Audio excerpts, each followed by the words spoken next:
Assalamu alaikum students. Our today's topic is Hemingway's hero.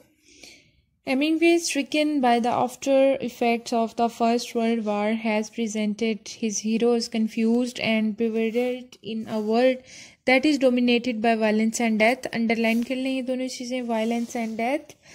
ये उस time के तकरीबन ऐसे इश्यूज़ हैं जिस पे 18s के ऑलमोस्ट सारे ही राइटर्स जो हैं वो लिखते हुए नज़र आते हैं। और यहाँ पे जो ये इरा है जो दिखाया गया है, चाहे वो ईस्टर्न है चाहे वेस्टर्न है, ये वार जो है ओवरऑल एक कह लें कि मेन प्रॉब्लम एक जनरल इशू बन गया हुआ था। यानी हर जगह पे ही तकरीबन ये क्रूअल प्रैक्टिसेस जो हैं वो की जा रही थी। जिस तरह से वारिज़म में कह लें कि वो फाशिस्ट के ग्रुप्स जैसे यहाँ पे हम पढ़ रहे हैं कि वो बन गए, उनके अगेंस्ट जो है जैसे टेल ऑफ टू सिटीज़ में आपने पढ़ा रेवोल्यूशनरीज जो हैं वो आ जाते हैं। मतलब उन्होंने जस्ट जो है वो एक नाम अपने आप को दे दिया हुआ था, कोई भी एक ग्रुप का कह लें कि जैसे टाइटल होता है वो टाइटल बना के, तो हर कोई ये ना सिर्फ मुल्की सतह पे इंटरनेशनल लेवल पे बल्कि नेशनल लेवल पे भी ये चीज़ जो है बड़ी कॉमन थी। वायलेंस और डेथ यानी बहुत ज़्यादा था, it was too much at that time. But the credit goes to Hemingway that in spite of environmental limitations, he has created characters who come to grip with the problems as best as they could in face of big obstacle. अब यहाँ पे सबसे जो एक खूबसूरत बात है Hemingway की वो ये है कि उसने एक वो जिसको बोलते हैं टिपिकलिज्म उसको फॉलो नहीं किया। यानी कि वो सब जो है वो इन्वायरमेंट, जैसे टेल ऑफ टू सिटीज़ की भी मैंने बात की तो उसमें भी आपने इन्वायरमेंट पढ़ा है।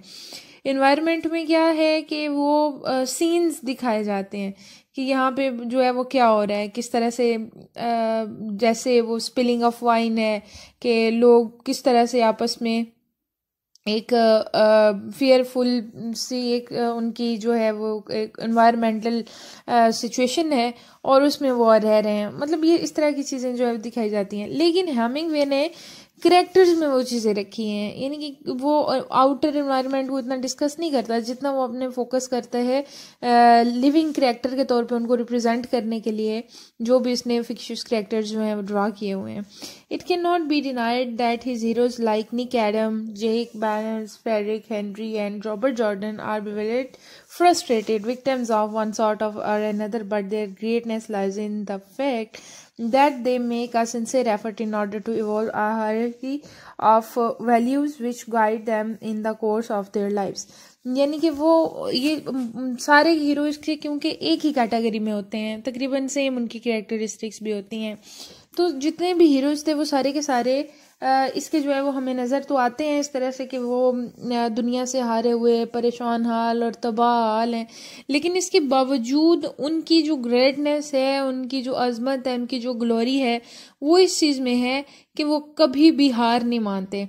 जैसे अगर आप याद करें तो आपको याद आएगा कि एक नावल इसका ग्रेजुएशन में आपने पढ़ा होगा, उसमें एक ऐसे आदमी यानी सैंटियागो एक करेक्टर है जो उसने ड्रॉ किया है, उसकी कहानी बताई जाती है कि वो एक फिशरमैन होता है और वो उस फिश जो है वो ऑब्स्टेकल है ना, एक बहुत बड़ी एक चैलेंज है उसकी लाइफ का, लेकिन वो हार नहीं मानता। हालांकि वो वीक होता है, बड़ा कमज़ोर होता है, लेकिन इसके बावजूद वो उसको चाहे वो उसको कम्प्लीटली नहीं गेन कर सकता, यानी उसको एक ओरिजिनल फॉर्म में नहीं वो लेके आ सकता, लेकिन उसका जो स्कल होता है, स्केल्टन होता है, वो भी उसके लिए बहुत बड़ी अचीवमेंट होती है। तो ओल्ड मैन एंड द सी, ये अगर स्टोरी आपको याद हो, वरना थोड़ी सी आप इसको स्टडी कर लें ताकि आपको मज़ीद इसकी जो टोन है ना वो पता चल जाए, एक तरह से रिकॉल हो जाती है सारी चीज़, तो फिर आप इजीली लेके चल सकते हैं। तो हेमिंगवे के और भी जितने भी हीरोज़ हैं उसमें उसने कोई एक एज कैटेगरी भी नहीं रखी हुई कि जो यंग पर्सन हैं बस वही होंगे, बल्कि उसमें बच्चे भी हो जाते हैं, बाज़ औक़ात बहुत बूढ़े एक आदमी को उसने जो है वो हमने देखा एज अ हीरोइक फिगर वो दिखा दिया हुआ है। और जो बाकी यंग हैं वो तो खैर होते हैं, जैसे रॉबर्ट जॉर्डन देख लें, एडम देख लें। तो ये इसकी बहरहाल जो है ना एक टेक्निक है, ये इसकी हैंडल करने का एक तरीका है कैरेक्टर्स को। आगे है quotation, he saw life as a struggle in which man has no choice except to fight.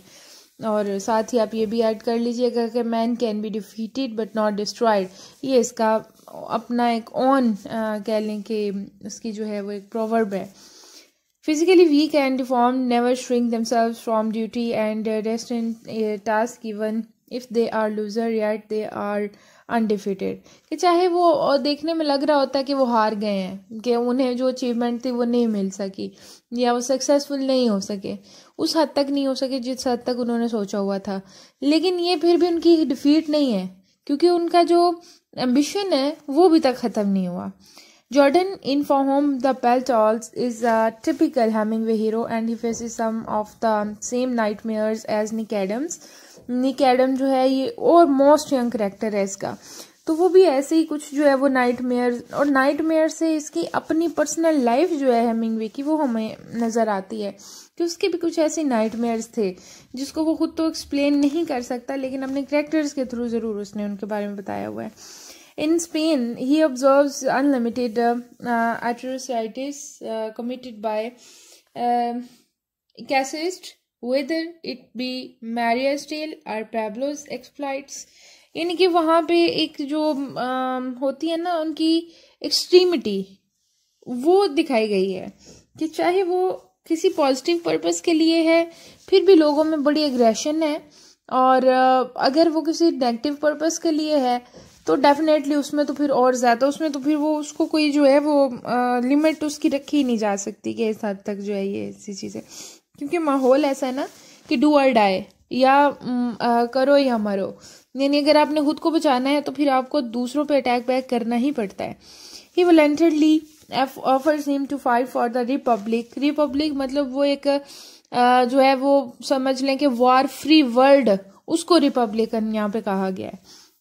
In order to safeguard the interest of man anywhere in the world, he opines।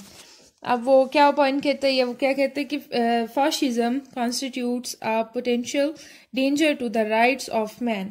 कि जो fascism है यानी कि हर कोई जो है वो अगर अपने हाथों में इक़्तिदार या कुव्वत रखेगा और कोई डेमोक्रेसी नहीं होगी तो ये ह्यूमैनिटी के लिए, ह्यूमन बींग्स के लिए ही ये नुकसानदेह चीज़ है, क्योंकि वो जिसकी फिर ये एक असूल बना लेंगे कि जिसकी लाठी उसकी भैंस। तो इसलिए डेमोक्रेसी जो है इट इज़ वेरी मस्ट, ये हर सोसाइटी में जो है इसकी इम्प्लीमेंटेशन होनी चाहिए। So he does not mind laying down his life for the republic, because republic जो है यहाँ पे इसका पैशन भी है, इसका ड्रीम भी है, और ये ही वो चीज़ है या उसको कह लें कि इसका टारगेट है जिसको कि उसे हर हाल में अचीव करना ही है। But he is not sure of his commitment, लेकिन वो 100% श्योर नहीं है कि वो उसको उस तरह से लेके चल पाएगा भी या नहीं, या पूरा कर पाएगा अपनी कमिटमेंट को नहीं। He is perhaps still trying to justify his choice. लेकिन अब यहाँ पे एक और इंटरेस्टिंग फैक्ट ये है कि वो उस रिपब्लिकन एज या रिपब्लिकन इरा जिसकी वो इम्प्लीमेंटेशन चाहता है वो खुद भी उससे सेटिस्फाई नहीं है, क्योंकि उसे नहीं लगता कि अगर डेमोक्रेसी आएगी भी तो ये वाकई उन मानों में उसको डेमोक्रेसी कहा जाएगा जो वो सोच रहा है राइट नाउ। लेकिन अब उसके पास इसके अलावा भी कोई चॉइस नहीं है, यानी गलत है या सही है, ही मस्ट एक्सेप्ट दैट। अब वो उसके मतलब एक जो फियर था वो ये था कि वो लोग जैसे ये गोरिल्ला ग्रुप इसने ज्वाइन किया है पैब्लोस का, कि वो चाहता है कि वो उसको हेल्प आउट करें। अब देखा जाए तो कुछ हद तक वो फ्रीडम के लिए अगर फाइट बैक कर रहे हैं या अपनी ज़िंदगियों को कुर्बान कर रहे हैं तो अब उनके साथ इसका जो बिहेवियर है वो बहुत पॉजिटिव रहता भी है और रहना भी चाहिए। लेकिन वो अपना व्यू क्यों चेंज करता है, क्योंकि जब वो देखता है कि इसमें भी सेम वही बातें हो रही हैं, ये वही चीज़ें जैसे गद्दारी और अपने पर्सनल बेनिफिट्स को प्रायोरिटी देना और बाकी जो लोग हैं उनको अपने पर्सनल बेनिफिट्स के अकॉर्डिंग यूटिलाइज करना।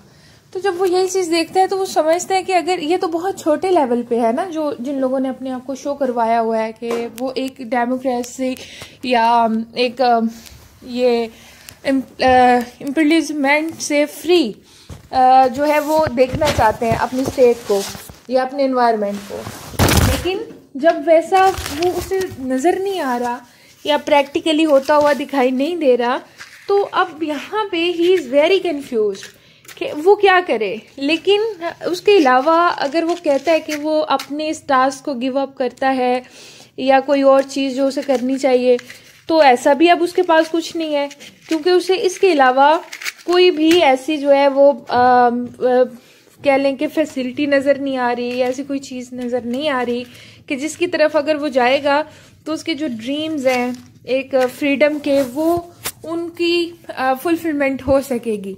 इसलिए अब वो अपने उसी पैशन या उसी थिंकिंग जिस पे उसने काम स्टार्ट किया था, या एज एन वॉलंटियर वो आता है इस फील्ड में, तो उसी को अपने साथ लेके चलने की एक कोशिश कर रहा है और बहुत ही लॉयल्टी के साथ कर रहा है। तो ये उसकी जो है एक लॉयल्टी का कह लें कि लॉयल्टी, तो इसके हेमिंगवे के जितने भी आप कैरेक्टर्स पढ़ेंगे, चाहे वो मेन कैरेक्टर्स नहीं भी हैं और किसी भी नावल में पढ़ेंगे, तो वो लॉयल्टी जो होती है उसको बहुत ज़्यादा इसने प्रेफर किया होता है। और मेटाफोरिकली भी इसने सम टाइम उसको एक्सप्लेन किया है, जैसे यहाँ पे इसकी तो लॉयल्टी और बाकी सब इसके साथ जितने भी लोग रिलेटेड हैं वो लॉयल होते हैं, लेकिन ट्रेशरी भी है। जैसे अब वो जो होता है एल्सैड्रो, वो उसके साथ लॉयल है, लेकिन उसका जो हेड है वो उसके साथ गद्दारी कर जाता है, उसके सारे इक्विपमेंट्स लेके भाग जाता है। तो मेटाफोरिकली भी, लेकिन बहरहाल लॉयल्टी पे जो है वो उसने बहुत कंसंट्रेट किया है हेमिंगवे ने, क्योंकि उस टाइम की ये कह लें कि डिमांड ही यही थी कि जो नेशन है, अब वो नेशन कोई भी है, तो उन लोगों को लॉयल हो के रहने की बहुत ज़्यादा ज़रूरत थी अगर वो एग्जिस्ट करना चाहते हैं, तो अगर वो मूव ऑन करना चाहते हैं और वो अपनी सारी उन बैड सर्कमस्टांसेस से निकलना चाहते हैं। तो इसलिए उसके बाद देखें नेक्स्ट लाइन में है, in his moments of doubt he prefers to either dull his senses by liquor or escape from the necessity of thinking in the arms of Maria. He acts like Henry in A Farewell to Arms. Farewell to Arms ये भी इसी का एक novel है, अगर याद रहे तो आप रेफरेंस दे दीजिएगा। With the only difference that he has accepted the illusion of a cause which Henry had rejected. Hemingway's heroes are always in dilemma of to be or not to be, यानी confusion है, और ये confusion या uncertainty ये तकरीबन हर writer के ही character में मौजूद थी। जो भी वो नरेट कर रहे थे, हर उनकी नरेशन में कन्फ्यूजन ज़रूर थी, क्योंकि ये दौर ही ऐसा है एम्बाइगिटी का। They lose everything they possess except their courage. Jordan loses his vital equipment due to the tragedy of Pablo. He loses a true Christian like Anselmo, whose life could have been saved. On his instructions, Alessandro goes to steal horses, and due to the unseasoned snow, he is traced to his hideout and eventually wiped out by the fascist plans. और ये उसने क्योंकि बहुत जल्दी अपने mission को complete करना होता है, इसलिए वो बगैर कोई बहुत ज़्यादा एहतियात का मुजाहरा किए वो सारे लोगों को पॉइंट कर देता है कि अपना अपना जो है वो काम वो सब ने करना है। तो यही वजह होती है कि वो उनका जो एक मंसूबा होता है वो बहुत जल्दी लीक आउट हो जाता है या दुश्मन की नज़र में आ जाता है। The gypsies who don't understand the cause of the war and motives of Jordan's sacrifice escape. Jordan also is eventually overtaken by death and he lies on the floor of the forest waiting for his end. ये बिल्कुल उसके last scene के बारे में बताया गया है कि जब वो मौत का इंतज़ार कर रहे हैं कि कब वो आर्मी ऑफिसर जो है वो उसे कत्ल कर दे।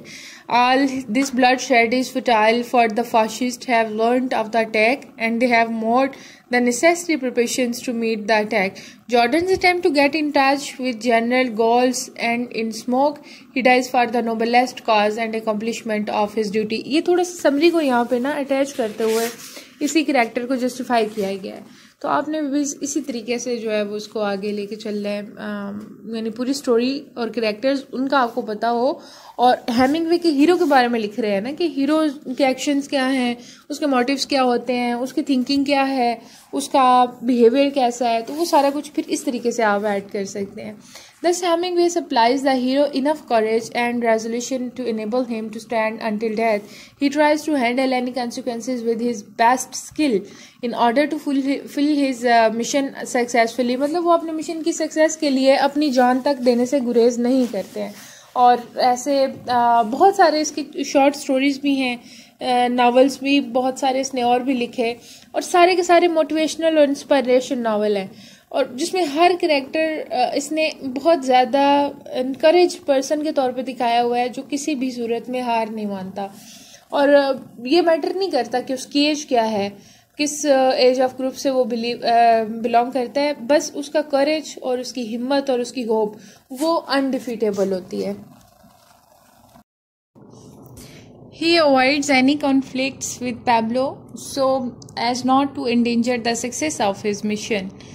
अब वो पैब्लो के साथ, हालांकि वो फिजिकली भी पैब्लो इससे वीक होता है, और अगर ये चाहता तो बहुत आराम से बहुत दफ़ा से मौका मिलता है कि उसे ये कत्ल कर सके, लेकिन ये सिर्फ इस वजह से नहीं करता क्योंकि he don't want to create any new mess, कोई नया कॉन्फ्लिक्ट नहीं वो करना चाहता, क्योंकि वो अपने मिशन को जल्द से जल्द ख़त्म करने की कोशिश में होता है।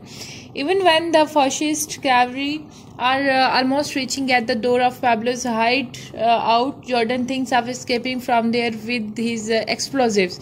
हालांकि इसका ये क्योंकि ग्रुप के साथ अटैच था, तो जब उन ग्रुप वालों पे अटैच होता है तो ये समझता है कि अब मुझे अपने सारे इक्विपमेंट्स लेके चुपचाप यहाँ से चले जाना चाहिए, बजाय इसके कि उनकी मैं हेल्प करूँ। लेकिन फिर क्योंकि वो बच जाते हैं वो उस हमले से, और इसका फिर उसके साथ ही ये अटैच रह जाता है। लेकिन बहरहाल ये इतना ज़्यादा अपने उस मिशन को लेके सीरियस होता है कि ये किसी को भी कुर्बान कर सकता है उसके लिए। He does not want to fight, he does not let anybody go to help El Salvador in his last fight. He prepares himself for the final effort to blow up the bridge, which does not remain such a necessity because the fascists have already come to know about General Gaull's plan of blowing up the bridge. But Jordan does it out of a false sense of duty to the Republic. Action must lead to some results. यानी कि उसकी वो ऐसी कोई वेग efforts नहीं है, या इस तरह नहीं है कि वो अब एफर्ट्स कर रहा है लेकिन उसे जो है वो इस बात की कोई टेंशन ही नहीं है कि उसका मिशन सक्सेसफुल हो या ना हो, यानी ना के बारे में या फिर नेगेटिविटी कोई अपने जहन में रखता ही नहीं है। अपनी तरफ से वो 100%, हालांकि ये एल साल्वाडोर जो होता है ये इसके साथ बहुत लॉयल, बहुत सिंसियर होता है, लेकिन ये उसकी भी हेल्प नहीं करता और दूसरों को भी जाने नहीं देता, क्योंकि अगर वो उसे बचाने के लिए जाएंगे तो वो लोग उनकी तरफ इंगेज होने लगेंगे और जल्दी दुश्मन उन तक पहुंच सकते हैं। तो इतना ज़्यादा है कि इवन मारिया, जो इसे पता है कि मारिया का इस दुनिया में इसके अलावा अब कोई नहीं है, और ये भी उसके साथ बहुत ज़्यादा अटैच हो जाता है, लेकिन इसके बावजूद इसे जब पता होता है कि मुझे अपनी चाहे मेरी ज़िंदगी मुझे कुर्बान करनी पड़े अपने मिशन के लिए और मारिया अकेली रहती है तो रह जाए, तो ये सारी बातें सोच के फिर भी वो उनको इग्नोर कर देता है, अपने जहन से निकाल देता है। हालांकि बहुत ज़्यादा टेंशन में होता है, लेकिन इसके बावजूद वो गिव अप नहीं करता, अपने मिशन से पीछे नहीं हटता। But in Hemingway action becomes a substitute for a clear vision of life, so he is alleged by many critics that his hero is incapable of thinking, rather he is just committed to fulfill his duty. मतलब यहाँ पे उसे बिल्कुल एक emotionless character के तौर पे दिखाया गया है कि उसमें प्यार, मोहब्बत, एंगर, कोई भी किसी किस्म का जज्बा नहीं है। अगर कोई है तो वो सिर्फ ये कि उसे अपनी ड्यूटी कंप्लीट करनी है। मतलब it's a kind of an alien type of person कि जिसमें कोई फीलिंग्स नहीं है, कोई हिस्स नहीं है, या फिर वो अपने पैशन को लेके इतना ज़्यादा कह लें कि वो एक्सट्रीमिस्ट बन जाता है कि उसे कोई और रिश्ता या कोई और चीज़ जो है वो नज़र ही नहीं आती। It is true that in For Whom the Bell Tolls the concept of the lost generation जो है ये वर्ल्ड वार में जितने भी लोगों ने वो उसको सफ़र किया, तो उस सारी वो कम्युनिटी को कह लें कि लॉस्ट जनरेशन कॉल किया जाता है। Is spreaded by heroism and a sense of duty and commitment to the human race, yet the final gloom is absolutely unrevealed. The human cause is lost forever on the Spanish foil. We admit the fatality of hero's action. He dies not only for Spain, not only to save the girl Maria. यानी कि it's something else. और वो क्या चीज़ थी? वो उसकी अपनी satisfaction के लिए था कि अगर वो अपनी जान कुर्बान कर रहा है, अगर वो हर रिश्ते की कुर्बानी दे रहा है, अगर वो अपने हर इमोशन को ख़त्म कर रहा है, तो सिर्फ और सिर्फ जो है ये इसलिए कि अपने जहन, अपने कॉन्शियसनेस, अपने ज़मीर को वो मुतमईन कर सके. whom he loves but also for his own sake and in fulfillment of moral duty. यानी उसका एक अहलाकी फ़र्ज़ है. Jordan knows that to live properly is impossible without going where you have to go and doing what you have to do. इनकी अगर आप हमेशा के लिए जिंदा रहना चाहते हैं ना, तो आपको मरना इस तरीके से होता है कि लोग आपको याद रखें. अब हालांकि वो चाहता तो बड़ी आसानी से वो भाग के अपनी जान बचा सकता था, जैसे बहुत सारे लोगों ने बचाई भी थी, लेकिन वो ये क्यों नहीं करता? क्योंकि वो समझता है कि दुनिया तो फानी है, कुछ दिन के बाद ये ख़त्म हो जाएगी, कुछ टाइम के बाद. लेकिन जो बाकी रहने वाली चीज़ है वो एक तो आपकी अपनी गुड डीड्स हैं, जो आपने दूसरों के लिए कोई भी सेक्रीफाइस की है किसी भी किस्म की, तो वो बाकी रह जाती है. So his only reward is the consciousness of duty won, and again winner takes nothing. हालांकि जो जीतने वाला है अपेरेंटली उसे कुछ नहीं मिल रहा, लेकिन अगर उसे मिल रहा है तो वो अप्रिसिएशन है, वो लोगों की नज़र में एक एडमायरेशन है, उसके लिए रिस्पेक्ट है जो वो गेन कर लेता है, और वो दुनियावी किसी भी चीज़ से बहुत बेहतर होती है.